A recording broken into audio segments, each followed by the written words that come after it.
Hello दोस्तों, नमस्कार। स्वागत है आपका एडवांस एग्रीकल्चर यूट्यूब चैनल पर।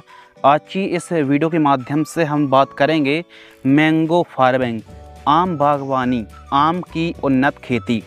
आम एक ऐसी बागवानी दोस्तों, यदि सही वैरायटी की प्लांटेशन आप एक बार वन टाइम कर देंगे तो लंबे समय तक आपको काफ़ी बढ़िया क्वालिटी के आम मिलते रहेंगे।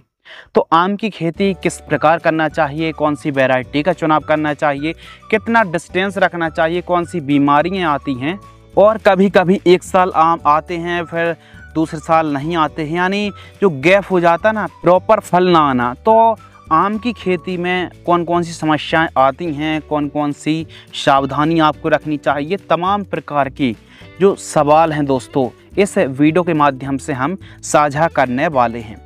तो वीडियो को लाइक करके चैनल को सब्सक्राइब जरूर करें। मैंगो फार्मिंग, आम की उन्नत खेती। देखिए, आम वैसे तो 12 महीने आप प्लांटेशन कर सकते हैं, लेकिन एकदम सही तरीके से जो प्लांट है वो सूखे ना, कमज़ोर ना पड़े, झुके ना, मरे ना और डंपिंग ऑफ की समस्या ना आए। तो इसके लिए सही जो समय है दोस्तों वो है जुलाई, अगस्त, सितंबर। यह महीने पर यदि आप प्लांटेशन करते हैं तो जो रोपण करने के बाद जो पौधा चाल पकड़ता है ना, वो काफ़ी खूबसूरती तरीके से हमको बढ़वार और ग्रोथ देखने के लिए मिलती है। बाकी एक और टाइम होता है फरवरी का। फरवरी महीने पर भी यदि सिंचाई प्रॉपर, क्योंकि फरवरी पर प्लांटेशन करने पर मार्च, अप्रैल, मई महीने पर प्रॉपर अच्छे से सिंचाई करनी पड़ेगी। तो इसीलिए जुलाई, अगस्त महीना जो टाइम है हम काफ़ी बढ़िया मानते हैं। जलवायु और टेम्परेचर के बारे में बात करते हैं तो आम की फसल के लिए आम की खेती उष्ण एवं समशीतोष्ण प्रकार की जलवायु पर काफ़ी अच्छे से सर्वाइव करती है। इसके लिए बढ़वार के लिए यह जलवायु क्लाइमेट्स कंडीशन काफ़ी बढ़िया हैं। और टेम्परेचर की बात कर लें तो मिनिमम 10 से 12 डिग्री और अधिकतम 35, 40, 45 तक में यह फसल सर्वाइव कर जाती है, यानी टेम्परेचर की कोई समस्या नहीं है। कुल मिला के सभी प्रकार की भूमि, सभी प्रकार की क्लाइमेट्स कंडीशन और सभी जगह पर इस फार्मिंग को, आम की बागवानी को, आम के बगीचे को आप लगा सकते हैं। अब देखिए, यदि आप जॉब वाले हैं और आपके पास काफ़ी बढ़िया लैंड है और आप उतना ज़्यादा अप डाउन नहीं कर पाते हैं, तो आम एक ऐसी बागवानी है, यदि आप सही वैरायटी को एक बार लगा देंगे और बाकायदा खेत के चारों साइड फेंसिंग कर दीजिए और अच्छी ड्रिप लगा दीजिए, तो इस हिसाब से आपकी जो फसल है ना तैयार होती रहेगी और फिर समस्या भी नहीं है। ज़्यादा केयर नहीं करनी पड़ती, ज़्यादा खाद नहीं देनी पड़ती, बस समय समय पर थोड़ा सा न्यूट्रिशन मैनेजमेंट बस ज़रूरी है, बाकी कोई समस्या नहीं आती। आम के बगीचे में आपको प्रॉफिट बहुत अच्छा मिलेगा, यानी लागत कम, केयर कम है और बढ़िया तरीके से फसल तैयार हो जाती है। खेत की तैयारी की बात करते हैं तो अब देखिए, जब 2024-25 में हम बात कर रहे हैं मैंगो फार्मिंग की, तो इस बगीचे को आप व्यवस्थित तरीके से खेती करें, यानी ओल्ड पैटर्न को आप अलग करके थोड़ा सा नए तरीके से खेती करें, नए तरीके से फार्मिंग करें, यानी व्यवस्थित तरीके से ड्रिप लगाएं, निश्चित डिस्टेंस पर आपको प्लांटेशन करना है। तो खेत की तैयारी भी उसी हिसाब से आपको बढ़िया करनी पड़ेगी। एकदम साफ सफाई, गहराई में 1.5-2 फुट गहराई में, 1.5 फुट गहराई में चलने वाले प्लाऊ से, तोता हल से ठीक तरीके से प्लाविंग कराइए। उसके बाद आपको बढ़िया से 30 दिन से लेकर 40 दिन की आपको धूप लगाना है और बढ़िया तरीके से आपको खेत की यानी प्रिपरेशन आपने कर ली। फिर उसके बाद मिट्टी को भुरभुरी कराना है, बेड निकलवाना है, और जो मिट्टी की पीएच है थोड़ा सा 5.5 से 7.5 के आसपास होना चाहिए। अब पंजाब हरियाणा की जो सॉइल है वो थोड़ा सा ज़्यादा, एक प्रकार से कह सकते हैं अधिक क्षारीय भूमि, यानी जो पीएच है मृदा की वो 7.5 से ऊपर है, तो फिर जिप्सम भी प्रयोग कर लेना ताकि बैलेंस हो जाए पीएच, बाकी कोई दिक्कत नहीं है। बात करते हैं बेस्ट वैरायटी की, तो जो बेस्ट वैरायटी मैंगो की बेस्ट वैरायटी है, दशहरी आम को आप लगा सकते हैं। केसर आम जो कि अभी ट्रेंड बना हुआ है, 2024-25 में एकदम ट्रेंड बना हुआ केसर आम को ही काफ़ी किसान भाई प्रेफर कर रहा है, काफ़ी ज़्यादा रिकमेंडेड किया जा रहा है, काफ़ी बड़ी मात्रा पर लगाया भी जा रहा है केसर आम। बादामी आम भी काफ़ी बढ़िया हैं, तोतापुरी आम को लगा सकते हैं, आम्रपाली को आप लगा सकते हैं, इसके अलावा चौंसा आम को भी लगा सकते हैं, लेकिन हमारे हिसाब से बादामी या फिर केसर या फिर दशहरी, इनको ही आप लगाएं, क्योंकि इनकी मार्केटिंग वैल्यू बहुत अच्छी रहती है। और जब एक प्रकार से कह सकते हैं हार्वेस्टिंग के लिए यह फसल तैयार होती है ना, तो फिर समस्या नहीं आती है। बाकी सभी वैरायटी आसानी से बिक जाती हैं, लेकिन इनकी बात अलग है। प्रति एकड़ प्लांट्स, 1 एकड़ में कितने पौधे लगाना चाहिए? यदि आप पौधे से पौधे की दूरी 15 फीट और लाइन से लाइन की दूरी 15 फीट रखते हैं तो लगभग दोस्तों आपको 180 से लेकर के 200 प्लांट लगाने पड़ेंगे। यानी कुल मिला के 1 एकड़ में 200 से ज़्यादा पौधे आपको नहीं लगाने चाहिए। बाकी इससे भी कम लगाएं। ज़्यादा पास पास में जो हाई डेंसिटी, जो मैंगो की अभी फार्मिंग हो रही है ना अलग तरीके से, हाई डेंसिटी यानी पास पास में लगा देते हैं, तो उनका उत्पादन उतना नहीं मिल पा रहा है। कहा जाता है कि 10 एकड़ का जो आपको प्रॉफिट है ना, वो 4 एकड़ में मिलने वाला है। ऐसा कुछ भी नहीं है। डिस्टेंस को बहुत ज़्यादा पास पास में कर देंगे तो जो पौधा 1-2 साल 4 साल तो अच्छा फल देगा, फिर उसके बाद जब बहुत ज़्यादा घनत्वता हो जाती है तो फिर दिक्कत आने वाली है, क्रिएट होने वाली है। तो इसलिए बहुत ज़्यादा पास पास में भी ना लगाएं। इसके अलावा ड्रिप की बात करते हैं तो 20 mm बटन वाली ड्रिप को आप लगा दीजिए, आराम से सिंचाई होती रहेगी। जब आप प्लांटेशन कर रहे हो तो प्लांटेशन करते समय जो आपको खादों का प्रयोग करना है वो करना है गोबर की खाद, कम से कम 10 ट्रॉली गोबर की खाद प्रयोग करना है। सिंगल सुपर फॉस्फेट 100 किलोग्राम, और जो सरसों की खली आती है उसको आपको लेना है लगभग 100 किलोग्राम।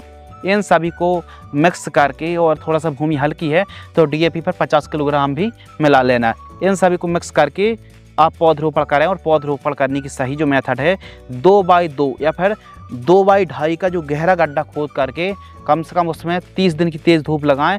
मिट्टी को भर के जो खादों के नाम बताए हैं बेसल डोज में, उनको सभी को मिक्स करके एक पौधे की पौधरोपण कर दीजिए। अब पौधरोपण आप जब भी कर रहे हैं पौधे को एकदम छोटे छोटे बांस के टुकड़े गड़ा दीजिए ताकि पौधा हवा चलने पर झुके ना। सिंचाई, अब स्टार्टिंग पर जैसे ही आपने दोस्तों प्लांटेशन की है तो उसके बाद सिंचाई पर विशेष ध्यान रखना पड़ता है। तो जो इरिगेशन है वो आपको स्टार्टिंग पर 5 से 7 दिनों के अंतराल पर आवश्यकता अनुसार सिंचाई करनी पड़ेगी। अब यह एक ऐसी फसल है तुरंत आप लगाएंगे 1-2 साल बाद फल यदि आ भी गए तो उतनी अच्छी हमको उपज नहीं मिलेगी। तो इस बीच में अलग अलग फसलों को, सब्जियों की इंटरक्रॉपिंग कर सकते हैं। जैसे चने को लगा सकते हैं, गेहूं को लगा सकते हैं, मटर की खेती कर सकते हैं, हल्दी, अदरक, आलू, प्याज, लहसुन।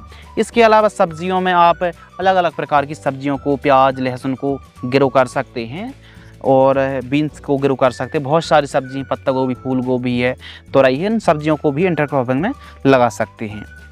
तो इसके अलावा जो मेन टॉपिक है दोस्तों वो है स्प्रेइंग शेड्यूल। देखिए आम की फसल पर कौन कौन सी समस्याएं आती हैं इसके बारे में हम पहले से थोड़ा सा जानते हैं। देखिए इस फसल में रस्ट की समस्या आती है। रस्ट की समस्या जो है दोस्तों वो काफ़ी गंभीर समस्या है। तो इसके लिए हमको समय समय पर स्प्रेइंग शेड्यूल चलाना पड़ेगा। थोड़ा जूम करें, ये है रस्ट, तो थोड़ा सा आप देख लीजिए ये समस्या बड़ी है। स्केब की समस्या, सूट बोरर है, दीमक है, एंथ्रेक्नोज, पाउडरी मिल्ड्यू, पुष्पगुच्छ, फ्रूट क्रैकिंग, लीफ स्पॉट, मिली बाग है। इसके अलावा मैंगो हॉपर्स, जो ब्लैक रंग के होते हैं ना, मैंगो हॉपर्स, फल सड़न। इसके अलावा मैंगो की डायमंड बैक मोथ का प्रकोप देखने के लिए मिलता है। गोमोसिस और एफिड्स माइट्स का प्रकोप देखने के लिए मिलता है। और एक और समस्या है कि एक साल हमारे आम के पौधे में फल लग रहे हैं, फिर दूसरे साल नहीं लगते हैं। लग भी रहे हैं तो आधे पौधे पर लग रहे हैं और आधा एकदम खाली रह जा रहा है। और फ्लावरिंग तो हमारे आम की फसल पर बहुत अच्छी हुई लेकिन फ्रूटिंग सेट नहीं हुए। तो यह जो समस्या हैं ये आती रहती हैं। इनके लिए जो उपाय है वो समझिए।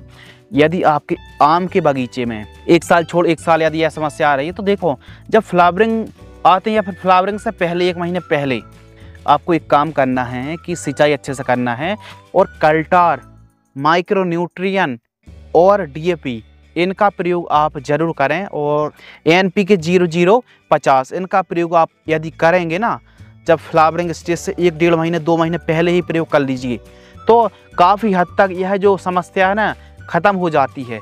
और फ्लावरिंग ड्रॉपनेस की एक समस्या आती है दोस्तों। तो फ्लावरिंग ड्रॉपनेस की समस्या जब फ्लावरिंग स्टेज पर हमारी फसल हो तो प्लानोफिक्स 5 ml और इसके साथ रोको फंगिसाइड आपको लेना है दोस्तों, वो लेना है 40 ग्राम।